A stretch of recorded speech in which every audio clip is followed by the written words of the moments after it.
Hello, welcome to Appliance Master Live. I'm Bill, and today, continuing with our oven series, we are going to discuss the importance of preheating your oven before baking. There are, and everybody knows you have to preheat, but I'd like you to come away with a more technical knowledge of why it's important, how long it takes, and how ovens, different types of ovens operate differently. So during that initial startup of your oven, of course it's room temperature, 70 degrees or so, when you turn it on. And that initial heat cycle, for instance, gas ovens, you can just imagine a gas flame. They have the most extreme fluctuations. If you set your oven, I'm going to use 350 degrees for today's example, you set it for 350, that oven will go well over 350 because largely because the thermostat that's sensing that oven temperature it's usually on the side of the oven cavity or somewhere out of the way. Where your food is, you don't put your food on the side of the oven cavity, you put your food in the middle of the oven typically. So what we do with our test today is we have a thermometer reading the temperature in the center of the oven. So again, gas ovens will have the most fluctuations in that beginning cycle.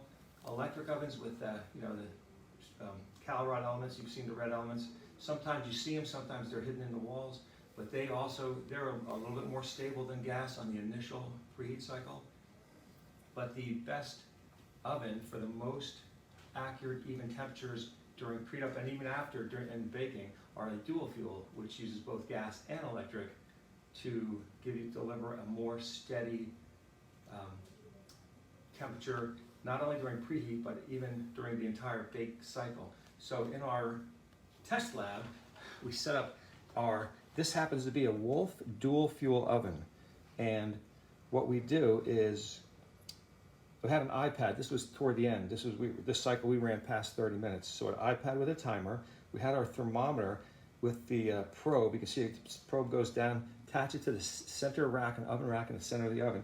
So we're gonna read the temperature of what's actually in that where your food would be, and this is the dial set for 350, and the red indicator light is when the oven is calling for heat because the temperature's too low and it wants to bring it up.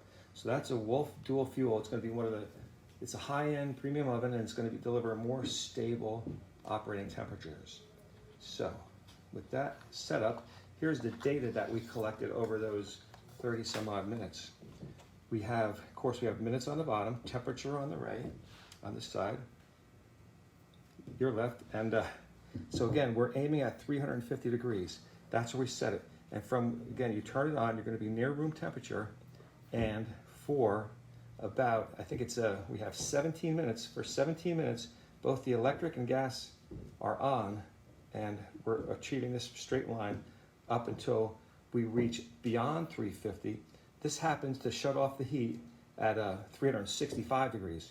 So you're only 15 degrees above the set temperature.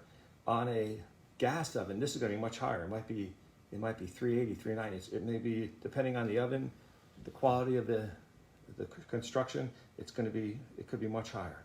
So once the temperature reaches that, the thermostat is satisfied, or it tells the heat to shut off. So there's a cool down period. In this case, it goes up to the 22-minute mark, where the temperature drops down to 335 degrees. So even with this oven, there's quite a period, it's quite a temperature difference in here. So again, heat turns back on at 335, and so on. These undulations or these fluctuations get less and less over time. But even on a high-end premium oven, you're looking, if your goal is 350 and you have something sensitive to bake, you are at least waiting till like 25 minutes to put your baked goods in if you want them to turn out perfectly. So again, hopefully I didn't bore you with the data, but a lot of this information is available in your user's manual. But again, I don't even read mine, so don't tell anybody. So preheat cycle, 25-30 minutes. If you want to be safe, so you get that even baking temperature and things come out. So if something comes out poorly, you can't blame your oven if you preheat it correctly. So hopefully we're helpful a little bit. and we'll see you next week. APPLIANCEMASTER.com. You can always call us with questions or email us. We're here. Actually, next week we're going to celebrate our 39th anniversary in business, so been around a bit. Thanks for tuning in.